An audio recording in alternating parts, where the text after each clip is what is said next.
আসসালামু আলাইকুম ওয়া রাহমাতুল্লাহি ওয়া বারাকাতুহু। আজকে আমরা ব্যবস্থাপনা বিভাগ প্রথম বর্ষের জন্য যতগুলো সাবজেক্ট রয়েছে একদম principles of accounting, finance, marketing, হ্যাঁ? তারপরে মাইক্রো ইকোনমিক্স সহ যতগুলো সাবজেক্ট রয়েছে সবগুলো সাবজেক্টের ক বিভাগের, খ বিভাগের, গ বিভাগের সবগুলো সাজেশনই দিব। ভিডিওটা কিন্তু প্রথমে বলে রাখছি লম্বা হবে। তাই ভিডিওটার লাস্ট পর্যন্ত আপনারা দেখবেন। কারণ যদি লাস্ট পর্যন্ত না দেখেন তাহলে আমাদের সবগুলো সাজেশন আপনারা পাবেন না।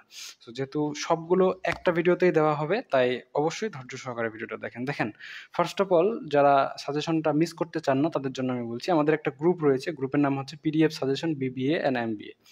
এই গ্রুপের ভিতরে ঢুকবেন আপনারা, ঢুকে এখানে অ্যানাউন্সমেন্টে ক্লিক করবেন বা ফিচার অপশনে ক্লিক করবেন মেইন ফেসবুক থেকে গেলে। এখানে একটা পোস্ট আমি পোস্ট করে রেখেছি 12 আগস্ট। তো এই পোস্টের ভিতরে দেখেন অনার্সের সকল সাজেশন নামে একটা লিঙ্ক আছে। এটাতে যদি ক্লিক করেন সেক্ষেত্রে এই মুহূর্তে শুধু ম্যানেজমেন্টের লিঙ্ক অ্যাভেলেবল আছে। ফার্স্ট ইয়ারের আপনি ক্লিক করলে ব্যবস্থাপনা বিভাগে যদি লিঙ্কটা ক্লিক করেন তাহলে দেখেন যে স্বাধীন বাংলাদেশের অভ্যুদয়ের ইতিহাস, ব্যবসায় পরিচিতি, ব্যবস্থাপনা নীতিমালা, হিসাব বিজ্ঞান নীতিমালা, বাজারজাতকরণ নীতিমালা, ব্যষ্টিক অর্থনীতি, যে ৬টা বই রয়েছে ৬টা বইয়েরই সাজেশন পিডিএফ আকারে এবং অধ্যায়ভিত্তিক সাজেশন সুন্দর করে প্রথম থেকে শেষ পর্যন্ত দেওয়া আছে। যেমন স্বাধীন বাংলাদেশের অভ্যুদয়ের ইতিহাস, এখানে দেখেন পিডিএফ ভার্সন, পিকচার ভার্সন, অধ্যায়ভিত্তিক সাজেশন ২টাই দেওয়া আছে। এরপরে মনে করেন ব্যবসায় পরিচিতি, এটারও সুন্দর করে দেওয়া আছে। এরপরে এখানে ব্যবস্থাপনা নীতিমালা এই সাবজেক্টেরও সাজেশন একদম সুন্দর করে এখানে দিয়ে দেওয়া আছে। একদম অধ্যায়ভিত্তিক সাজেশন বা যেমন প্রয়োজন। এভাবে সম্পূর্ণ বইটাই আপনারা সম্পূর্ণ কোর্সের যতগুলো বই রয়েছে সবগুলোই আপনারা পেয়ে যাবেন। চলুন তাহলে শুরু করা যাক আজকের শর্ট সাজেশনের বিস্তারিত পর্ব। আমি সংক্ষেপে আপনাদের দেখাই দিলাম যে আপনারা কোথায় পাবেন সাজেশনটা। আর আপনারা যারা ডিটেইলে সাজেশন চান তারা এই ভিডিওটা দেখেন। ফার্স্ট অফ অল আমরা শুরু করব ব্যবস্থাপনা বিভাগ প্রথম বর্ষ হিসাব বিজ্ঞান নীতিমালা। তো আমি চ্যাপ্টার ভিত্তিক সাজেশন দেবো। এটা আবার প্রশ্ন ভিত্তিকও দেওয়া আছে। এখানে আপাতত চ্যাপ্টার ভিত্তিক নেন, একটু পর প্রশ্ন ভিত্তিক দিব। সাবজেক্ট কোড হচ্ছে ২১-২৬-০৫। এগুলো ভুল করবেন না। অধ্যায় ভিত্তিক সাজেশন সবচেয়ে গুরুত্বপূর্ণ চ্যাপ্টারের তালিকা এখানে স্টার দিয়ে বোঝানো হয়েছে যে কোন চ্যাপ্টারটা কতটুকু গুরুত্বপূর্ণ। যেমন দ্বিতীয় চ্যাপ্টার ১০০ স্টার, প্রথম চ্যাপ্টার ১০০ স্টার, তৃতীয় চ্যাপ্টার ৯৯ স্টার, তারপরে এই স্টারগুলো দেওয়া আছে। তো সবচেয়ে বেশি ভালো হয় পাস করার জন্য আপনারা 7, 2, 3, 5 এই 4টা চ্যাপ্টার ভালো করে পড়ে নেবেন। এখান থেকে ৭০ থেকে ৯০ নম্বর পর্যন্ত কমন পাবেন। ঠিক আছে? এখানে চ্যাপ্টারের নাম দেওয়া আছে, কোনটার গুরুত্ব কেমন এটা দেওয়া আছে। একটা বই গেল। এরপরে রয়েছে ব্যবসায় পরিচিতি। ঠিক আছে? ব্যবসায় পরিচিতি অধ্যায়ভিত্তিক সাজেশন, এটা সাবজেক্ট হচ্ছে ২১-২৬-০১। এখানে আমি প্রথম ৩টা চ্যাপ্টার আপনাদের রেকমেন্ড করব। এখানে স্টার দিয়ে দিয়েছি কোনটাতে কতটুকু গুরুত্বপূর্ণ। প্রথমে ২, তারপরে ১, তারপরে ৩ এই ৩টা চ্যাপ্টার ভালো করে পড়লে এখান থেকে মোটামুটি ৬৮ থেকে ৯২ নাম্বার পর্যন্ত কমন পাবেন। এই বিষয়টা আপনাদের জন্য খুবই হেল্পফুল হবে। এর পরবর্তীতে রয়েছে ব্যবস্থাপনা নীতিমালা। এটার সাবজেক্ট কোড হচ্ছে ২১-২৬-০৩। এটা অধ্যায়ভিত্তিক সাজেশনের মধ্যে পড়ছে। আপনারা প্রথম অধ্যায় পড়ে নিবেন, তারপরে সংগঠন ৬ষ্ঠ অধ্যায়, ৭ম অধ্যায় পড়ে নিবেন, তারপর ৮ম অধ্যায় পড়ে যাবেন। অর্থাৎ ৬, ১, ৭, ৮ এই ৪টা চ্যাপ্টার পড়লে মোটামুটি এখান থেকে ৬০ থেকে ৯০ নম্বর পর্যন্ত আপনারা কমন পাবেন। অধ্যায়ের নাম, সাবজেক্ট কোড সবকিছু লেখা আছে।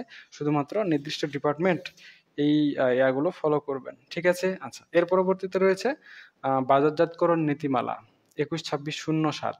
ঠিক আছে? সাবজেক্টের তালিকা আমি দিয়ে দিয়েছি। এখানে ৭টা সাবজেক্ট চ্যাপ্টার রয়েছে। তার মধ্যে ৪টা চ্যাপ্টার বেশি গুরুত্বপূর্ণ। বাজারজাতকরণের ক্ষেত্র, বাজার ও ক্রেতা আচরণ, তারপরে পণ্য পরিকল্পনার উপাদানসমূহ, আর এখানে প্রসারমূলক কার্যক্রম। তো ১ নাম্বারটা চাইলে নাও পড়তে পারেন, এটা স্কিপ করতে পারেন। তবে অবশ্যই ৩, ৪, ৩, ৭, ৪, ৩, ৭ এই ৩টা চ্যাপ্টার ভালো করে পড়ে নিবেন। এখানে কোনো ফিল্টারিং করা যাবে না। ঠিক আছে? আচ্ছা। এর পরবর্তীতে রয়েছে ব্যষ্টিক অর্থনীতি। সাবজেক্ট কোড হচ্ছে ২১-২৬-০৯। চ্যাপ্টারের তালিকা আমি সুন্দর করে দিয়ে দিয়েছি, কোনটা কত স্টার এটাও দিয়ে দিয়েছি। আপনাদের জন্য এখানে ৮টা চ্যাপ্টার রয়েছে। ৪টা চ্যাপ্টার যদি পড়তে হয় তাহলে অষ্টম, দ্বিতীয়, প্রথম এবং চতুর্থ চ্যাপ্টার সুন্দর করে পড়ে নিবেন। তাহলেই আপনাদের জন্য হয়ে যাবে এই বইটা এভাবেই। তো এটা গেল অধ্যায়ভিত্তিক সাজেশন। এখন যদি আমাকে ডিটেইলসে বলেন, আরেকটা তো ছাড়া গেছে, হ্যাঁ? সেটা হচ্ছে কি স্বাধীন বাংলাদেশের অভ্যুদয়ের ইতিহাস। তো স্বাধীন বাংলাদেশের অভ্যুদয়ের ইতিহাসের জন্য আমি আপনাদের সুন্দর করে স্লাইড বানিয়েছি। হ্যাঁ? তো এখানে বিগত যারা পরীক্ষাগুলো দিয়েছে ওইগুলোর আলোকে আমরা এই ডিজাইনটা করেছি। যে অধ্যায়গুলো দাগিয়ে দেওয়া হবে সেগুলো ভালো করে গুরুত্ব সহকারে পড়তে হবে এবং আমাদের সাজেশন ফলো করলে 50% বই পড়েই আপনি A+ এবং ফার্স্ট ক্লাস পাবেন। এটা আপনাদের জন্য খুবই বেনিফিশিয়াল হবে। তো স্বাধীন বাংলাদেশের অভ্যুদয়ের ইতিহাস এই বইয়ে টোটাল অধ্যায় রয়েছে ১০টা। আর গুরুত্ব কোনটার কত কেমন হবে সেটা নির্ভর করবে আমাদের অনেক বিষয়ের উপর। যেমন প্রথম অধ্যায় দেশ ও জনগোষ্ঠীর পরিচয়, এটাকে ১৫৬ স্টার দেওয়া যায়। এর পরবর্তীতে দ্বিতীয় অধ্যায় অখণ্ড বাংলা রাষ্ট্র গঠনের প্রয়াস, এটাকে 150 স্টার দেওয়া যায়। এরপরে তৃতীয় অধ্যায় পাকিস্তান রাষ্ট্রীয় কাঠামো, এটাকে 52 স্টার দেওয়া যায়। এর পরবর্তীতে চতুর্থ অধ্যায় ভাষা আন্দোলন ও বাঙালির আত্মপরিচয় প্রতিষ্ঠা, এটাকে আনুমানিক 124 নাম্বার দেওয়া যায়। এরপরে হচ্ছে পঞ্চম চ্যাপ্টার সামরিক শাসন, এই পঞ্চম চ্যাপ্টারকে 28 স্টার দেওয়া যায়। এরপরে ষষ্ঠ চ্যাপ্টারকে আমরা জাতীয়বাদের বিকাশ ও স্বাধিকার আন্দোলন 118 স্টার দিতে পারি। এরপরে রয়েছে সপ্তম চ্যাপ্টার 1969-এর গণ অভ্যুত্থান ও 11 দফা, এটাকে 48 স্টার দেওয়া যায়। এর পরবর্তীতে রয়েছে অষ্টম অধ্যায় 1970-এর নির্বাচন ও অসহযোগ আন্দোলন, এটাকে 56 স্টার দেওয়া যায়। এর পরবর্তীতে রয়েছে মুক্তিযুদ্ধ 1971, এইটাকে 184 স্টার দেওয়া যায়, যেহেতু এখান থেকে বেশি প্রশ্ন আসে। এবং সবশেষে বঙ্গবন্ধু শেখ মুজিবুর রহমানের শাসনকাল, এটাকে 92 স্টার দেওয়া যায়। তো মোটামুটি স্টারগুলোর উপর বেস করে আপনাদের এতটুকু বলা যায় যে যদি আমি 5টি চ্যাপ্টার আপনাদের জন্য রিকমেন্ড করে দিই, তাহলে প্রথমেই মুক্তিযুদ্ধ 1971, এই চ্যাপ্টারটা আপনাদের সবচেয়ে বেশি গুরুত্বপূর্ণ, কারণ এখান থেকে বেশি প্রশ্ন আসে। তারপরে প্রথম চ্যাপ্টার দেশ ও জনগোষ্ঠীর পরিচয়, এটা আপনাদের জন্য দ্বিতীয় সবচেয়ে গুরুত্বপূর্ণ, এটা থেকে সবচেয়ে বেশি প্রশ্ন আসে। তার 3 নম্বরে আপনারা পড়বেন দ্বিতীয় চ্যাপ্টার অখণ্ড স্বাধীন বাংলা রাষ্ট্র গঠনের প্রয়াস, এটা 150 স্টার এখানে। এবং 4 নম্বরে পড়বেন ভাষা আন্দোলন ও বাঙালির আত্মপরিচয় প্রতিষ্ঠা। এবং সবশেষে আপনাদের জন্য যে 5টা চ্যাপ্টার রেকমেন্ড করবো, তার মধ্যে 6 নম্বর চ্যাপ্টারটা রয়েছে 184 স্টার জাতীয়তাবাদের বিকাশ ও স্বাধিকার আন্দোলন। এই 5টা চ্যাপ্টার থেকে আপনাদের সবচেয়ে বেশি প্রশ্ন আসবে, তো এই 5টা চ্যাপ্টার আপনাদের জন্য সবচেয়ে বেশি গুরুত্বপূর্ণ। তো এই সাজেশনটা এখানেই শেষ। ঠিক আছে, তো আমরা এর পরবর্তীতে আপনাদের যেটা দেখালাম, আপনাদের যদি অন্য সাবজেক্টের সাজেশনও প্রয়োজন হয়, তাহলে আপনারা ফেসবুকে আসবেন। অন্য সাবজেক্টের সাজেশন প্রয়োজন হলে আপনারা কি করবেন, ফেসবুকে আসবেন। ফেসবুকে আসে এখান থেকে PDF suggestion BBA and MBA, এটা লিখে সার্চ করবেন। সার্চ করলে এখানে দেখবেন ফিচার অপশন আছে। ফিচার অপশনে যদি ক্লিক করেন, তাহলে দেখবেন যে এখানে অনার্সের সকল সাজেশন আছে, তারপর প্রথম বর্ষের সাজেশনের লিঙ্ক আছে, ব্যবস্থাপনা বিভাগের লিঙ্ক আছে।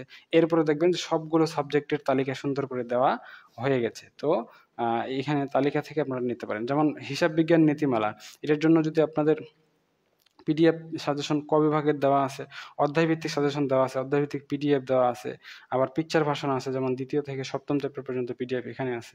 সুন্দর করে দেখেন, পিডিএফটা আপনারা রিড করতে পারবেন, সমস্যা নেই। যারা পিডিএফটা ডাউনলোড করতে পারবেন না, তারা এমনি ফটো দেখে মানে প্রথমে ডিসিশন নিতে পারেন, বা আপনারা সরাসরি যারা পিডিএফ ডাউনলোড করতে শিখেছেন তারা পিডিএফ ডাউনলোড করতে পারেন। এখানে 8.1 এই চ্যাপ্টারটা দেওয়া হয়েছে।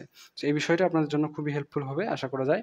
আর আপনাদের যে অঙ্ক সাবজেক্টগুলো রয়েছে, এগুলো আমরা অনলাইনে প্রাইভেট ব্যাচ এর মাধ্যমে প্রাইভেট পড়াচ্ছি। আপনারা যদি চান তাহলে আমাদের অনলাইন প্রাইভেট ব্যাচে পড়তে পারেন, একদমই নামমাত্র ফি দিয়ে আমরা প্রথম থেকে শেষ পর্যন্ত সুন্দর করে আপনাদের পড়াচ্ছি। তো এই বিষয়টা আপনাদের জন্য খুবই হেল্পফুল হবে বলে আমি আশা করছি। তো ধন্যবাদ সকলকে, আজকে পর্যন্তই। খুদা হাফিজ।